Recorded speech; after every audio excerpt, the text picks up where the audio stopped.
old.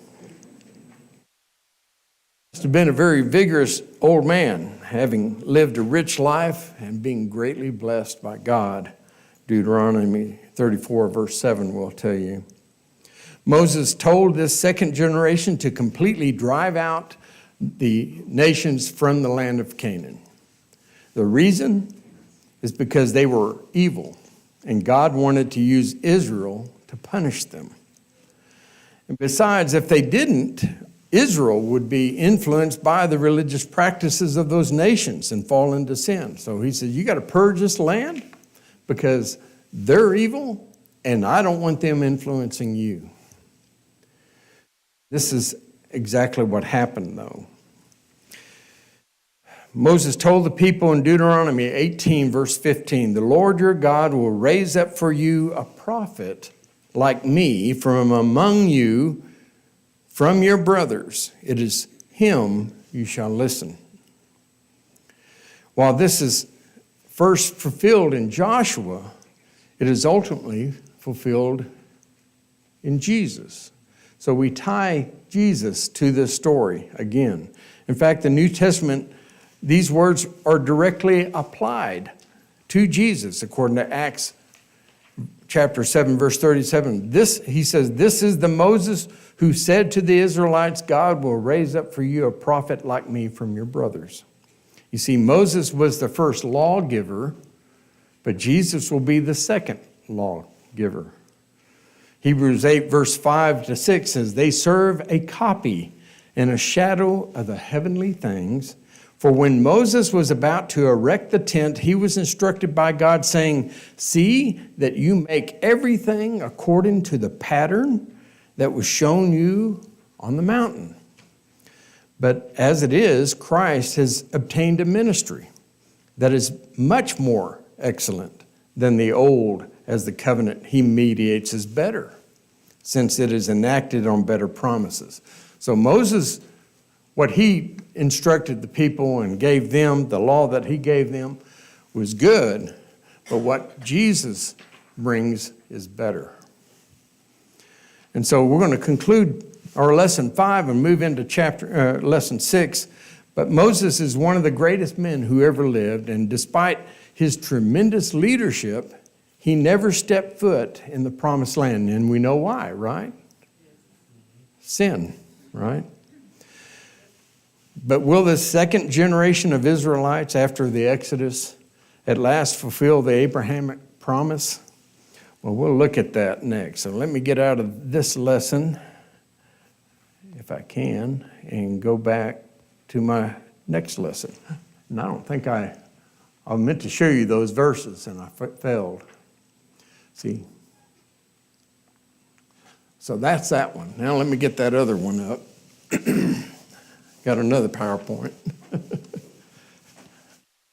Oh, you got it? I didn't know you were still here. Just hit F5 and that'll bring that up. And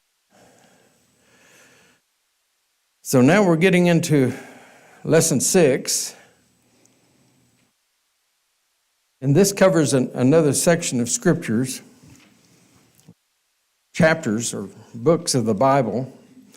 Come on, Bible class.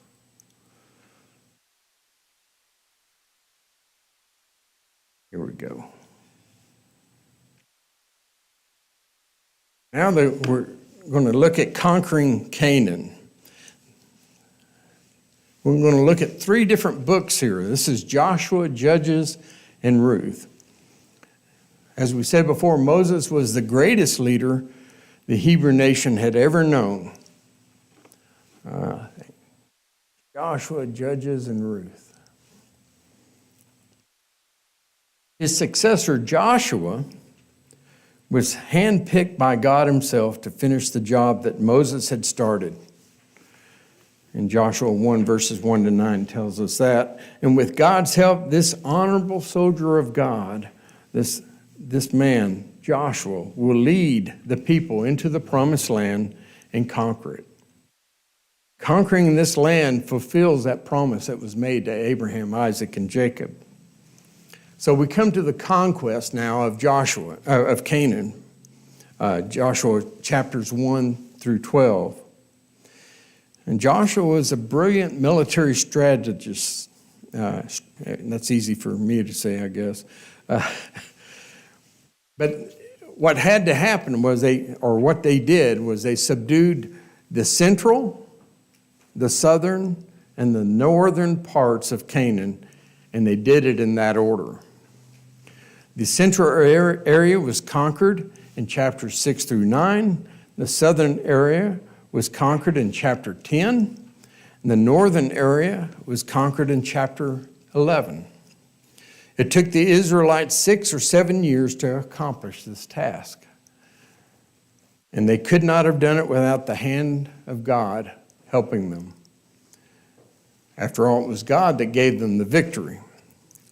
Joshua's leadership was very closely tied to the leadership that Moses gave.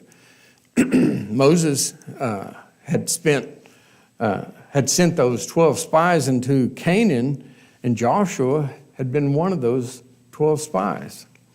And now Joshua sends a pair of spies into Jericho. This is the first city that they conquer. Word of the spies' presence reached the ears of the king of Jericho, but the spies were protected by a prostitute named Rahab. In return, Rahab asked for her protection from the invading Israelite forces, as she had faith in the God of Israel and his power. So Rahab was given instructions. And Joshua chapter 2, verse 18 says, "Behold, when we come into the land, you shall tie this scarlet cord in the window through which you will let us down.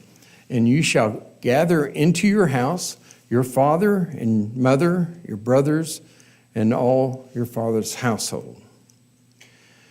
The interesting thing about Rahab is she not only survived the destruction of Jericho, but she eventually married a Hebrew and became an ancestor of Jesus himself. She is actually in the lineage of Jesus. Matthew 1 verse 5 says, "And Salmon, the father of Boaz, by Rahab, and Boaz, the father of Obed, by Ruth, and Obed, the father of Jesse." This is in the genealogy of Christ in Matthew chapter 1. Hebrews 11:31 says, "By faith Rahab, the prostitute, did not perish with those who were disobedient, because she had given a friendly welcome to the spies." I like the fact that it says by faith. She had heard of the God of Israel, and she believed that the Israelites were going to be successful, and she believed in their God. And so that's how she came to be one of the heroes of faith in Hebrews chapter 11. Joshua also led the Hebrew nation across dangerous waters, much like Moses did. Even as Moses had led them across the Red Sea, now Joshua leads them across the Jordan River. And this, just like in both cases, they're able to walk on dry ground. In these events, God was validating Joshua's leadership. This is part of what he's doing. He's trying to say, this is my man. This is the guy that I want you to listen to. He's your leader now, and he validates him by these miraculous events. But it also allows God to show that his promises are real and that God is faithful. Joshua 1 verse 5, "No man shall be able to stand before you all the days of your life. Just as I was with Moses, so I will be with you. I will not leave you or forsake you." God's promises are true, aren't they? And it was true with Joshua too, that God was with him.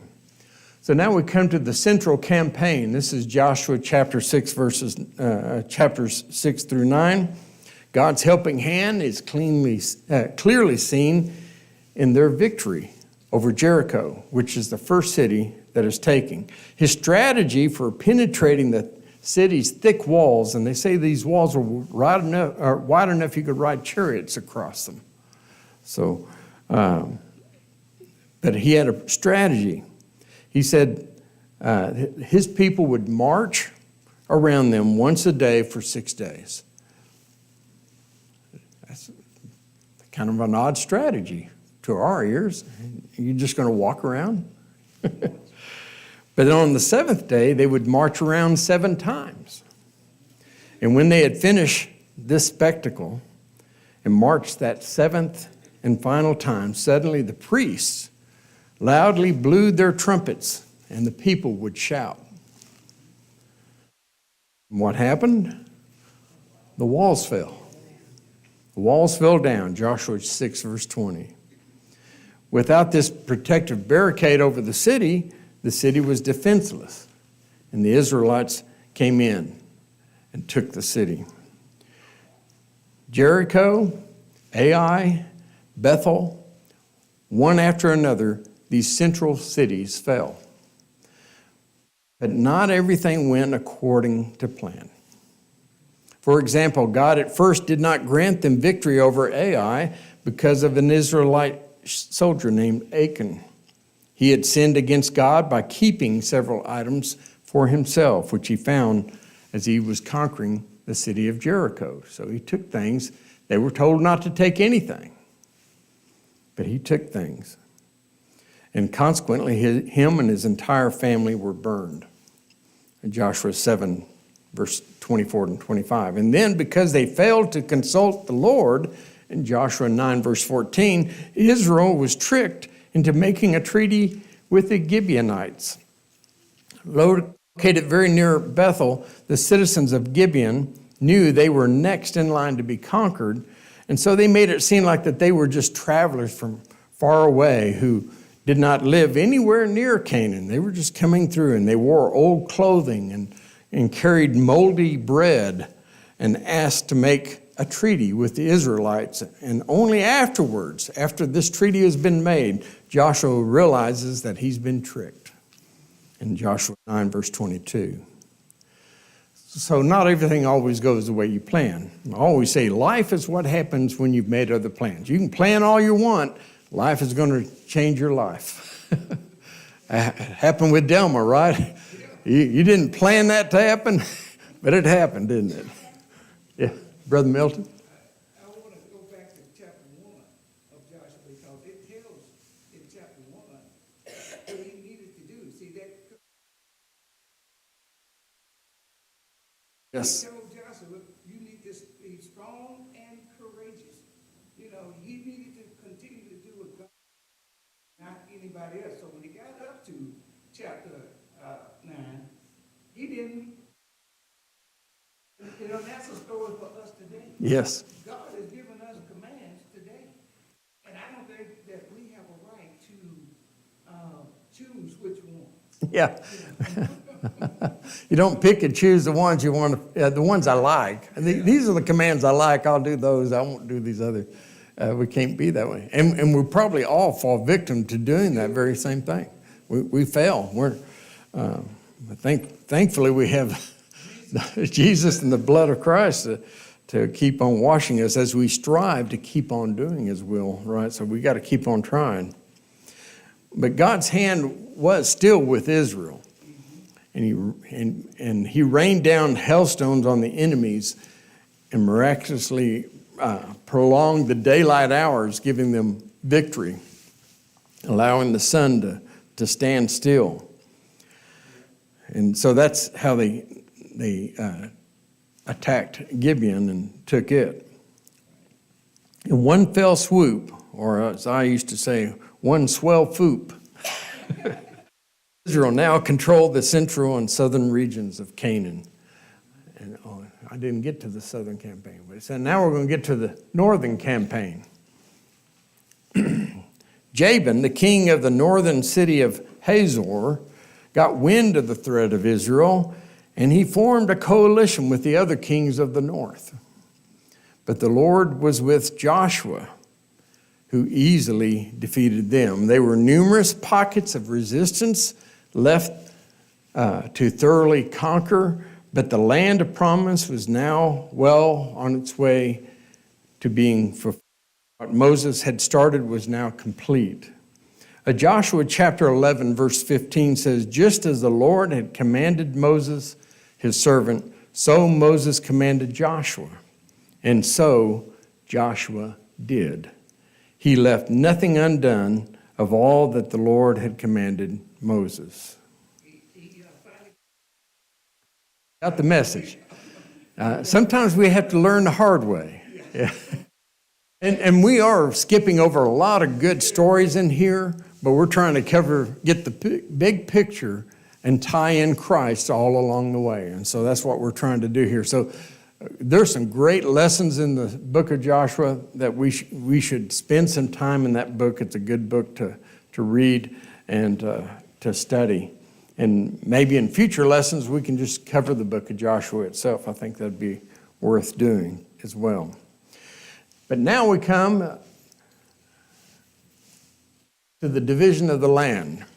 The second half of the book of Joshua details the allotment of the land to the various tribes. In Joshua 21, verse 45, not one word of all the good promises that the Lord had made to the house of Israel had failed. All came to pass. And today there is not a single land promise left unfulfilled. Even though the 21st century Israelis are constantly battling today for control of this modern Canaan, which is now called Israel, God's promises have been completely fulfilled. He's not under any obligation to secure that land for them today. That may be contrary to what a lot of people in this world are telling us, but the promised land was given, and there's no more promise left to be made. So like like Moses, Joshua too gives a rousing final speech. So Moses gave a final speech, Joshua does. In Joshua chapter 23 and 24, his message to the people was to remain faithful. He learned the hard way, like we were talking about, but he wanted his people to remain faithful. In fact, he repeatedly warned the Israelites that if they failed to serve God faithfully, then God would punish them out of the land of Canaan. The climax of Joshua's speech is powerful. It says in Joshua 24, verses 14 to 15, now therefore fear the Lord and serve him in sincerity and in faithfulness, but put away the gods that your fathers served beyond the river and in Egypt, and serve the Lord.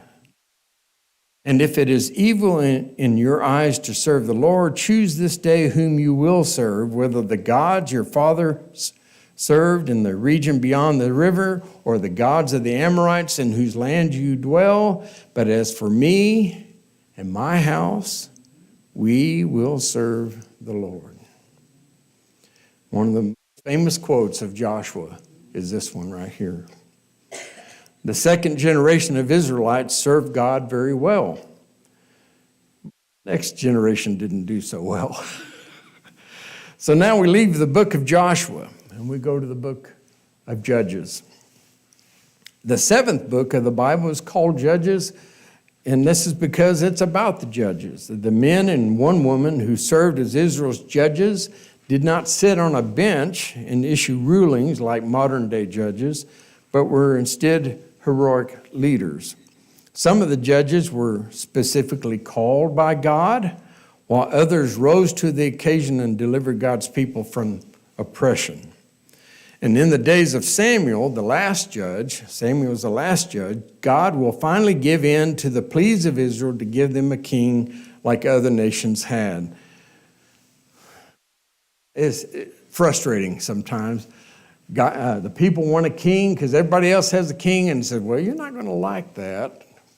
You know, they're going to do this, they're going to tax you, and you're going to have to do this, and you're not going to want a king. And they said, no, we want a king.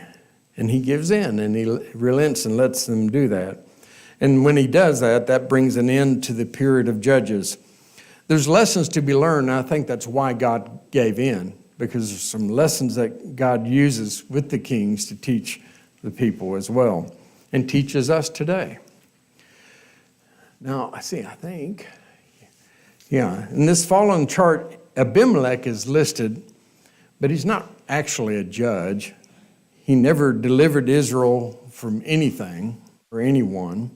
Instead, he tried to make himself king, according to Judges 9, verse 6. Every other nation had this form of government, but it would be a while before the Israelites would establish a monarch in 1 Samuel chapter 10. With the possible exception of Samuel, the leadership of Moses and Joshua was far superior to any of these judges. But here are the judges that we have. We have Othniel in Judges 3, 7 to 11. I won't read all those verses there, but here's our judges. Othniel, Ehud, Shamgar, Deborah, the only woman judge listed, Gideon, and I love the story of Gideon. We had to tell that one day. Abimelech, Tola, Japheth, Ibzan, I'm not sure how to pronounce some of these names, Elon, Abdon, Samson, Eli, and Samuel. That's just the list that we have from scriptures. And they vary all the way from Judges chapter 3 all the way to 1 Samuel chapter 1 through 7, where you read about Samuel. And there's the other names. You want to write those down, that's fine. Samson is probably one of the more disappointing stories of a judge of God, but it ends in victory after all. But the whole time you're thinking, man, this guy, he does not get it. But eventually, God uses him to fulfill his promises anyway. So even the worst among us, God uses sometimes. He can turn it around for his good. So everybody still writing? I see some people writing here. Back, got it? Yeah. Okay. Well, let's go on to the incomplete conquest. Judges chapter 1, verses 1 through chapter 2 and verse 5. This kind of serves as the prologue to the book of Judges. The opening section picks up where the book of Joshua left off. That is with the death of Joshua himself, and repeatedly the various tribes are reported as having failed to drive out the evil nations inhabiting Canaan. So there's still some residual bad people in the land of Canaan, and the Israelites are having trouble getting rid of them. In fact, they're being influenced by them, which God had warned already. And they began to embrace their religions and started worshiping their gods.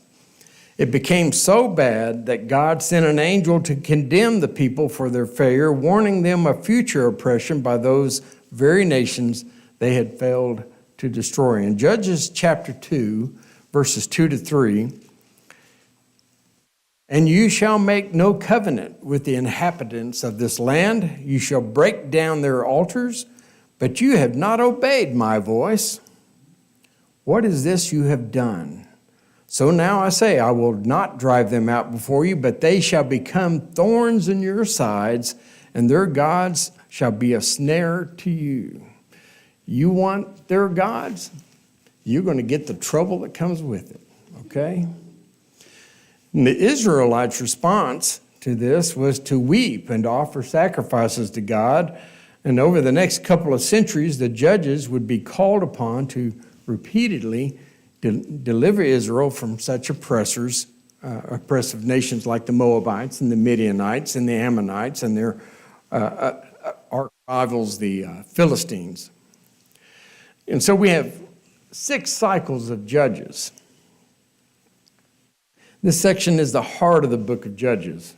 It includes the stories of all the judges with the exception of the last 2, Eli and Samuel, and their stories are told in the opening 7 chapters of 1 Samuel.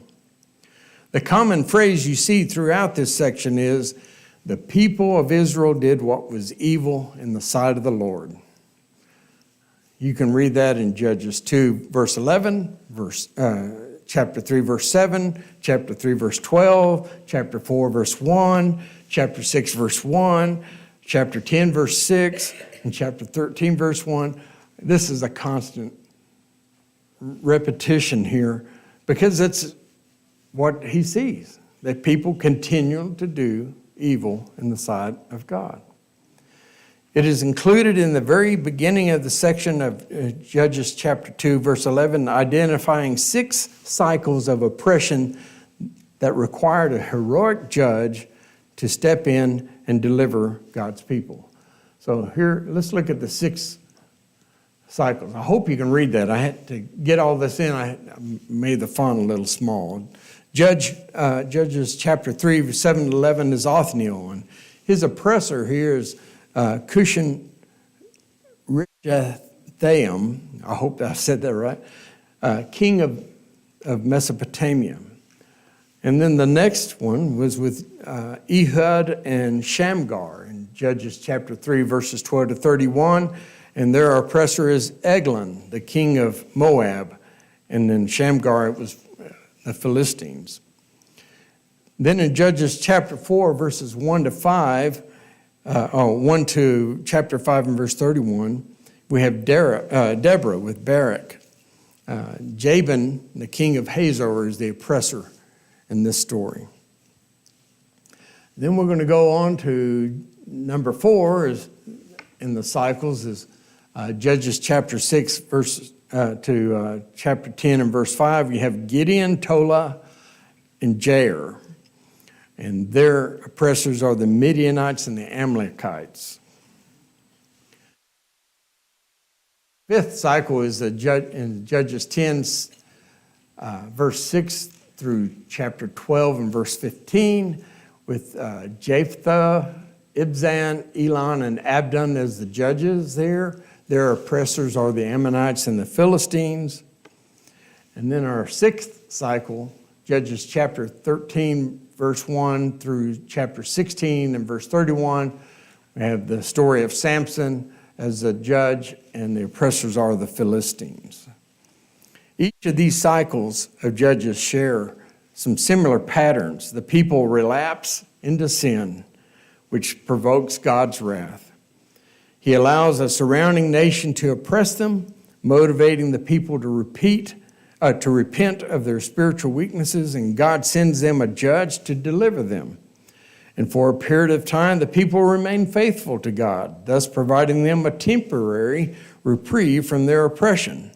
But once they get comfortable with that, the Israelites will slip back into sin, and over the cycle continues. So here's the cycle: relapse, retribution, repentance, and rescue. And those are the chapters for each of the judges that we talked about.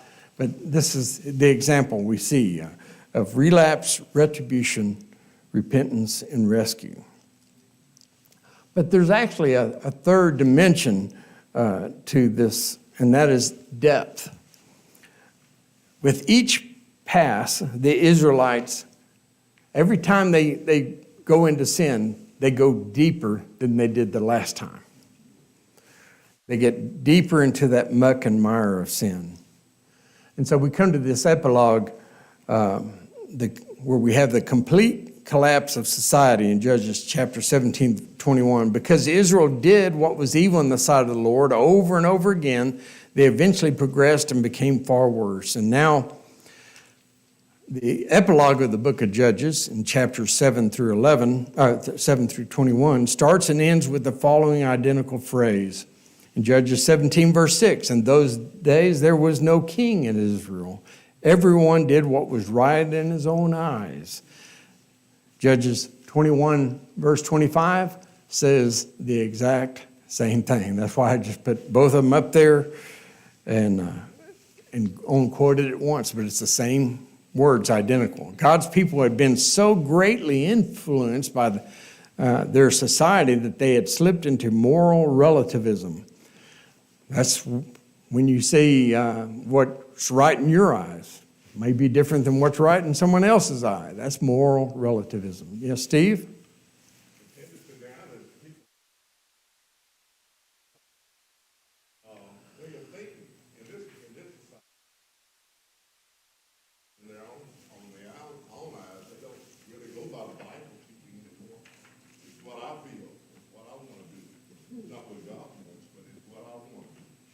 Right.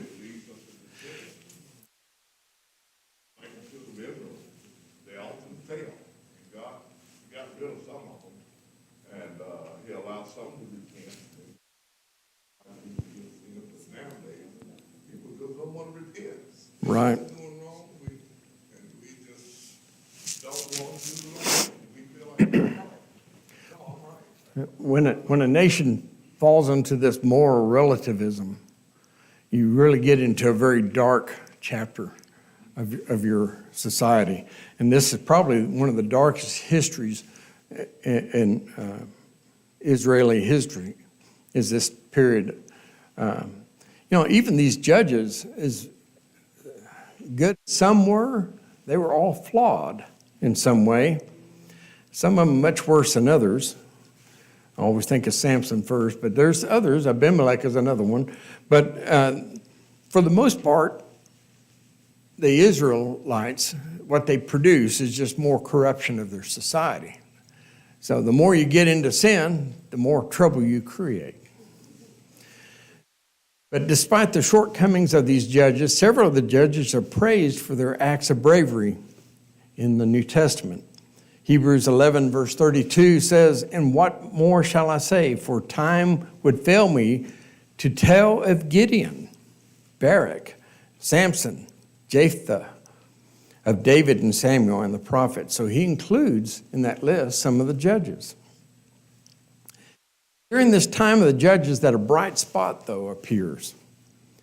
Her name is Ruth. She is a morally upright Gentile from the neighboring country of Moab, who moves to Bethlehem and becomes a great-grandmother of King David.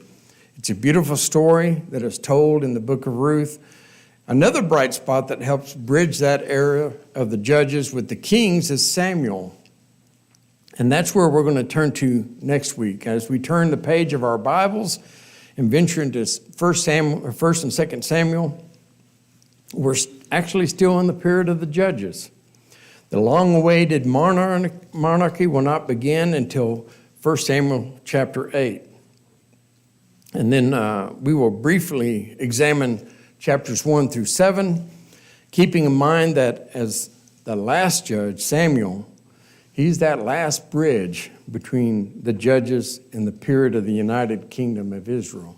And that's what we're going to look at next week. So next week's lesson is the United Kingdom. We'll look into that next week. But God's hand, I hope you can see, is involved, and the story of Jesus is still coming through even this period of Israel history. So Jesus is still a part of the story, isn't he? And it's all leading up to what we'll look at later when we get into the New Testament. So I think our time is up, and we better end. I didn't hear the second bell, but it should have rang by now. So come back next week. We got through lesson 6, so we'll do lesson 7 next week. I have 15 lessons. We'll see how we do. Some of those might have to be split over a couple, because I know as we get further in this, some of those lessons are a little long. But we'll see what we can do.